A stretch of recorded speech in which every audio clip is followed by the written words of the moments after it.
Hey friends, coming in for another Wellness Wednesday today.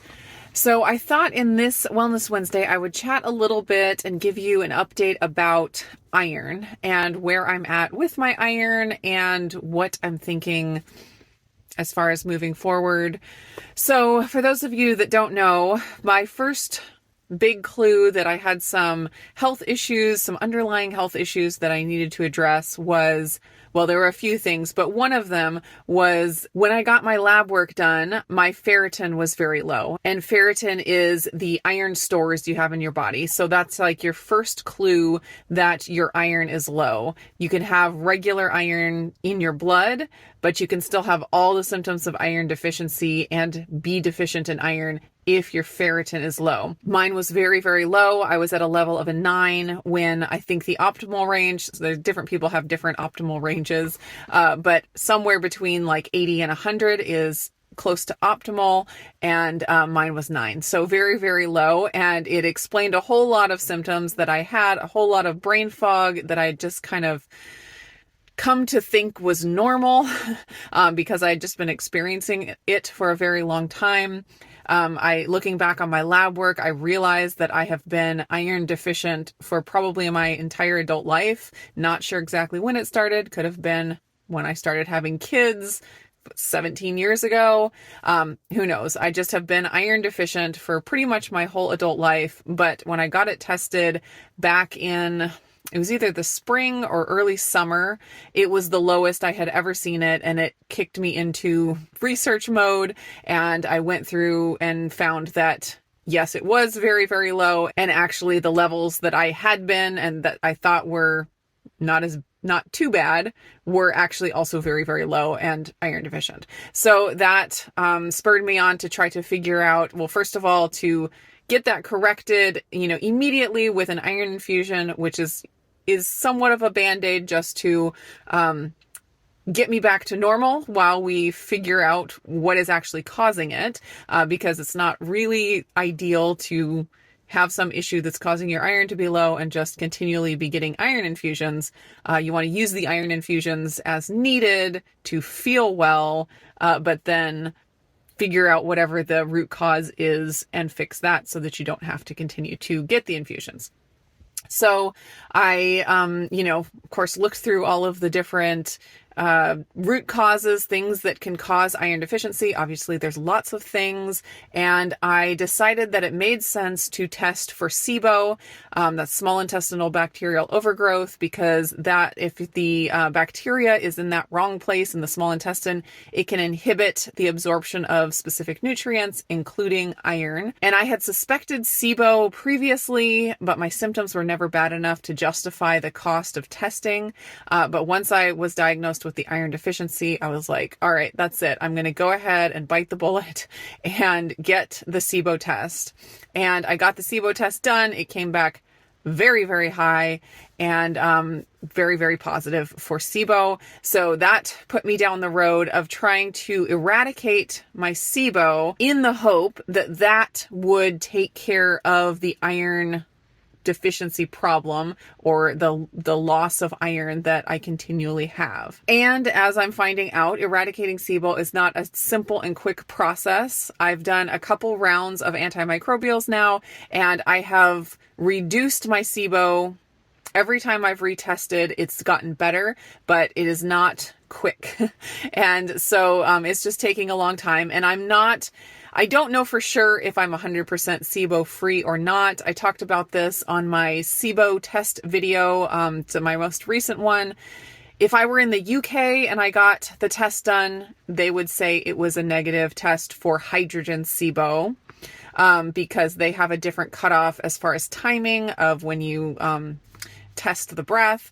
And so they cut off at 60 minutes, and at 60 minutes on this test, I was negative at a negative level for hydrogen SIBO. If we're going by the US guidelines that they use, they cut off at 90 minutes. And if that's the one we're going with, at 90 minutes, I did have enough of a rise to have a positive hydrogen SIBO test. I also did still test positive for methane SIBO, just barely. And like I said in my other video, I don't know that I'm really concerned about that, just because I don't have the symptoms that go along with the methane SIBO. So anyways, all that to say is I have been working really hard on trying to get my SIBO under control, and I'm getting there, but I still don't know for sure that that is going to fix the iron problem. So it's kind of a wait and see thing. We gotta go through this super long process of eradicating the SIBO.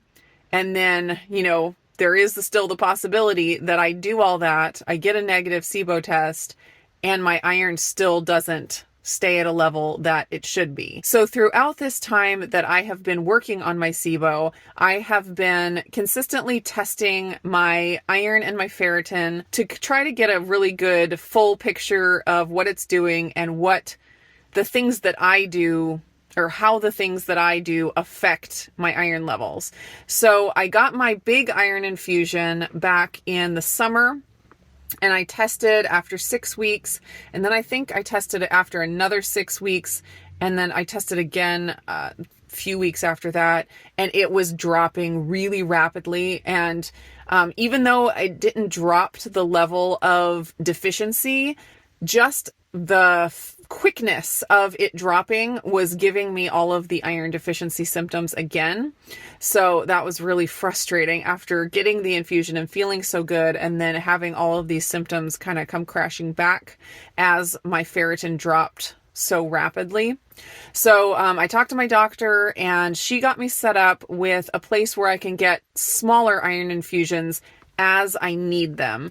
So I had one of those in December, and I got my ferritin checked a month later. I've been trying to get it tested monthly around the same time of the month, female cycle stuff. I thought that might make it funky. I thought if I just tested it every month at around the same time in my cycle, I'd get a clearer picture of what was happening. So I got the infusion. A month later, I got a ferritin test. I believe I was at 110 on my ferritin at that point, which was really good. If I could keep it there, I would be so incredibly happy. So that was about a month ago. I actually just went this morning to get my blood drawn to check my ferritin again, because now it's been 2 months since my iron infusion. So I'm actually really, really curious about what it says, because I have made progress on my SIBO. I also decided that since my last mini iron infusion, that I wouldn't take any iron supplements, because I wanted to see what my body could absorb and hang on to on its own without any supplementation. So that'll be really interesting to see that number. And then I thought, depending on what the number is, if I get the number back and it's still 110, I'm like, shoot, I'm doing great. And I'm just going to keep doing what I'm doing. If it comes back very low, like it's dropped a ton in the last month, I'll probably go ahead and set up another iron infusion, one of the mini ones, and top myself off, and then just continue to plug along on trying to figure out the root cause, either continuing to eradicate the SIBO or explore other root causes. So that's if it comes back very low, like I've dropped a whole lot in the last month. If it comes back, anywhere from, I don't know, maybe anywhere between 90 to 110, where it's dropped a little bit, but not enough because your body does level out after you get the infusion. Your body, uses some of that iron. It doesn't necessarily just stay static. So if it just drops a little bit, it's not for sure that bad things are happening yet.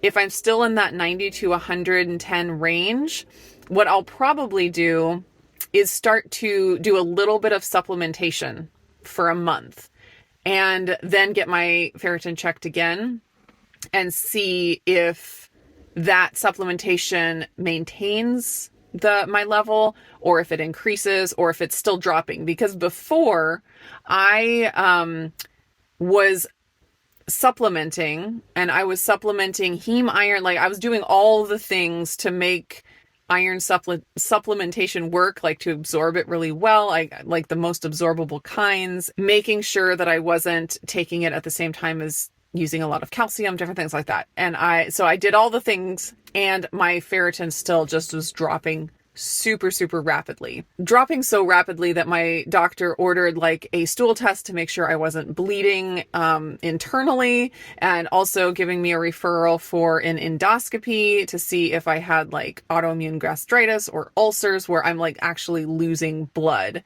I did get the results back on the stool test, and that was negative. So hopefully there can be false negatives sometimes, but hopefully that is just true, that I don't have the any kind of colon bleed or anything going on. The endoscopy is another issue that I don't know. I have no idea when that is actually going to happen. The place that she referred me to, I tried to get in touch with them. It was very difficult. They said they could only schedule me for like an initial examination, and it was like 3 months out, and in a city that's like an hour away from me. It was just a mess, and I was like, I'm not I can't commit to this right now. And so I'm going to try next time I see my doctor to see if she can give me a referral to another place that I think will work out better for me.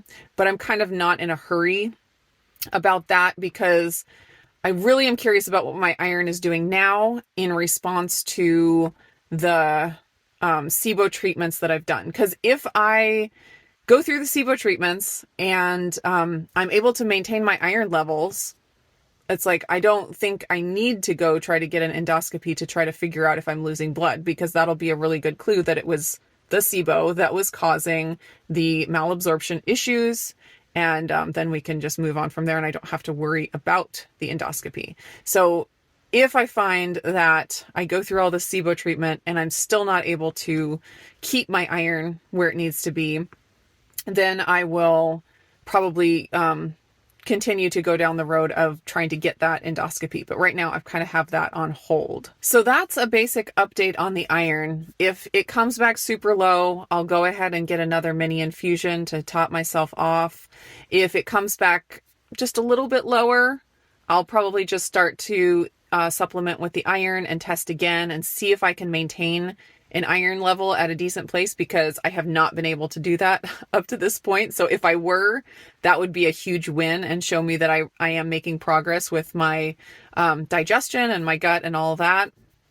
If it comes back, maintained, I'm going to like shoot off fireworks and have a party because that would be really exciting. So I actually oftentimes will get the results of certain blood tests like the very next day from the way that I order it. I use Ulta Labs. I've used a lot of different companies where you can order your own lab work, and Ulta Labs I like the best, mostly because, well, a couple reasons. They're often the cheapest, although you can shop around for individual tests and sometimes find them cheaper other places, but consistently Ulta Labs has been the cheapest. And then also I get the results really fast. For some of the other companies, they wait until all of the results are finished before they give them all to you. And sometimes, depending on the tests, that can take a week or so.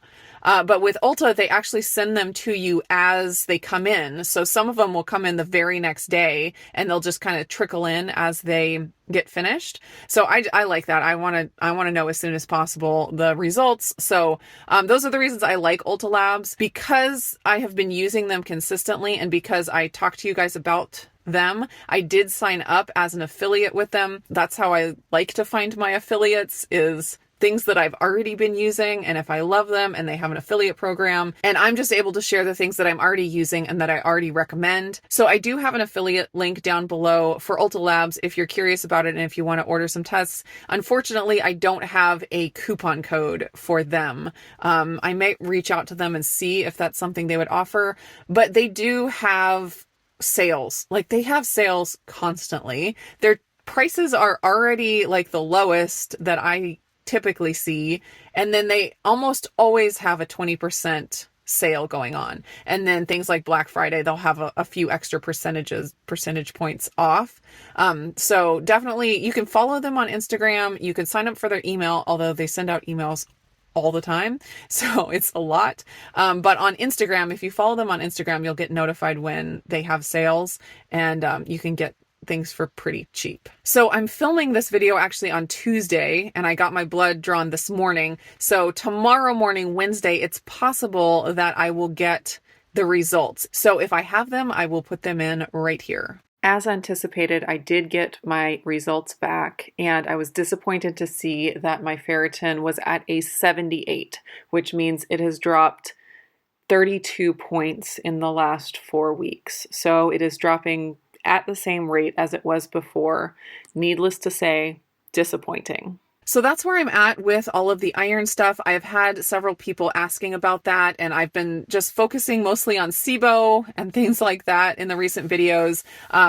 So I just wanted to give an update specifically on the iron, although everything is connected, because the reason I'm going down the road of, the reason I even got tested for the SIBO is because of the iron deficiency. And that's kind of the way it is with health, is like, it's kind of all tangled up, and you have to just start untangling, and you start with one thing and then you find out about something else, and in untangling that you discover something else, and it's a constant untangling, and hopefully we'll get somewhere and we'll make some progress. I feel like I have, but there's still always more work to do. So that is my Wellness Wednesday today. I hope you guys are doing great, and I will see you again in the next video.